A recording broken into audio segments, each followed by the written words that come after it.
Hey, but we're all here for the same thing. Boobies! That'll do. That'll do. That'll do just fine. You gotta be careful about saying things like that, though, because if you call them boobies or tatas, they usually call you plaintiff. Yeah. There's sensitive about that sort of thing. You just can't do whatever comes into your mind with that. You can't just say or do things. I mean, has anyone ever seen two endowed women standing next to each other? And don't you just think, if you like hit one, it'll be like those desk ornaments with the perpetual motion?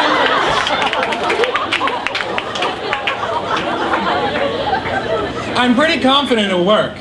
I've never actually had the opportunity to test it out because I usually get maced or tackled or hit first.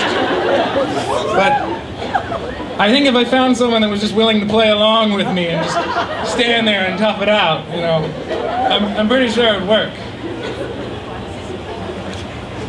Yeah, I say and do things that are definitely inappropriate.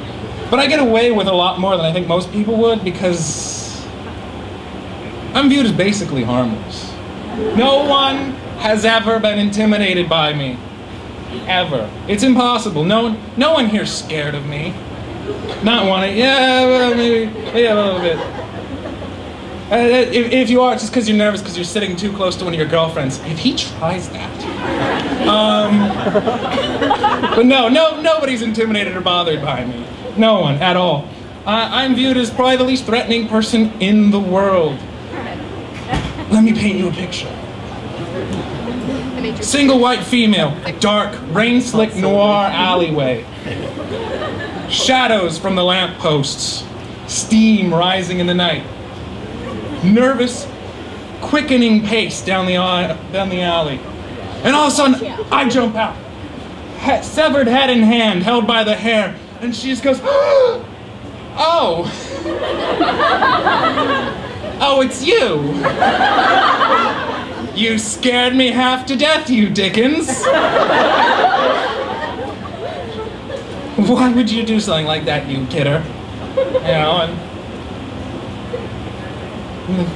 she's like, oh, I'm sure you just found that someplace. And I can spin it around, sending blood in this curtain. And I can just release and throw it. Like it was my sling and I was about to slay Goliath and I'd be king of the Canaanites. I would be a just and wise king, like Solomon. Yes, I would go with the two-state solution. I would split it in half, and whichever side just screamed out more, obviously, was the real state. I'm just kidding, I would still go with two. Do you think he had doubts about that thing? You think, oh man, what if they're just both to spite each other? I have to go through with this. To kill a baby. Think he'd have done it? Or do you think like most, he would go to his mother for advice? You know, prototypical Jewish man. But he was. I mean, they got that cemented down. Read it sometime. But do you think the advice he got would be any good? Do you think it would just be anything besides, are you regular? Why aren't you married? Whatever happened to that Queen of Sheba you were with? I liked her. She was a nice girl. It's like, screw it. I'm just gonna cut this baby in half. Yeah. I know what audiences want. Book of Kings. But no one's afraid of me. It gets to the point where I come stomping through and even the cats won't run anymore. They just... But... Yeah. Careful, I have a very uppity girlfriend in the audience someplace. I know. Probably because she knows she could take me.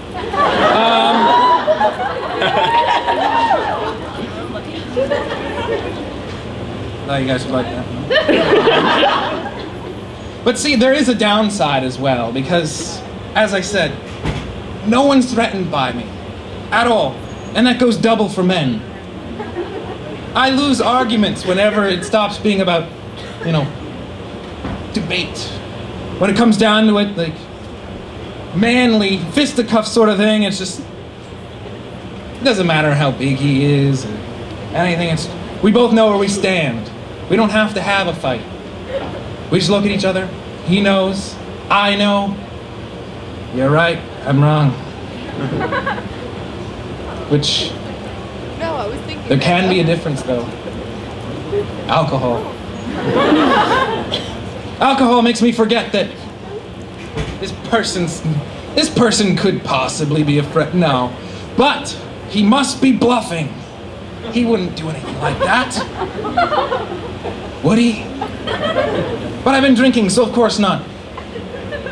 But that can lead to interesting arguments. Arguments you really, really shouldn't have. Say, arguing with a bouncer. You don't want to do that. I definitely don't want to do that. But I've been drinking.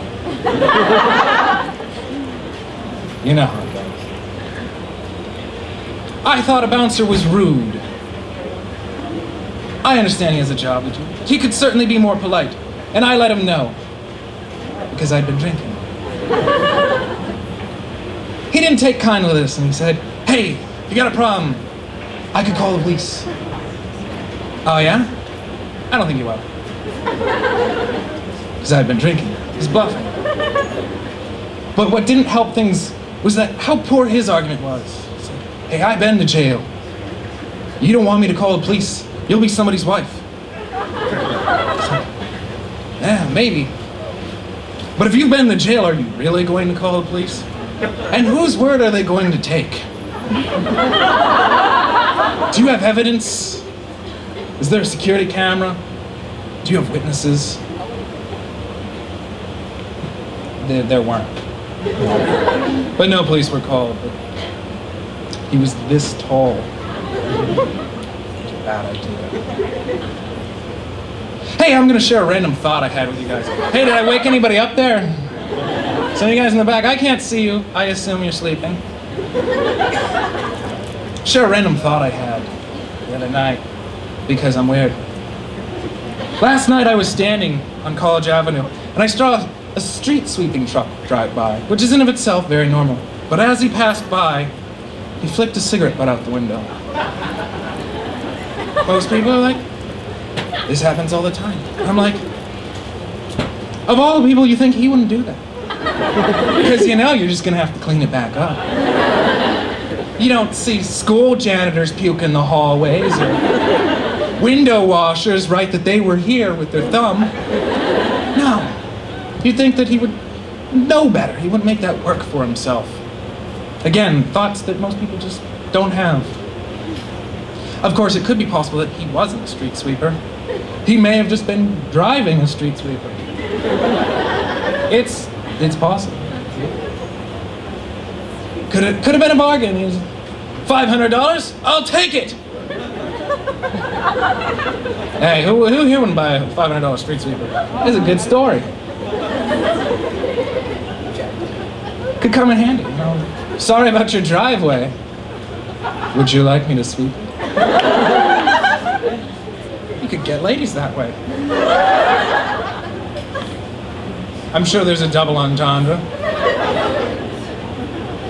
You know, my truck isn't the only thing that can bristle the pavement, if you know what I mean.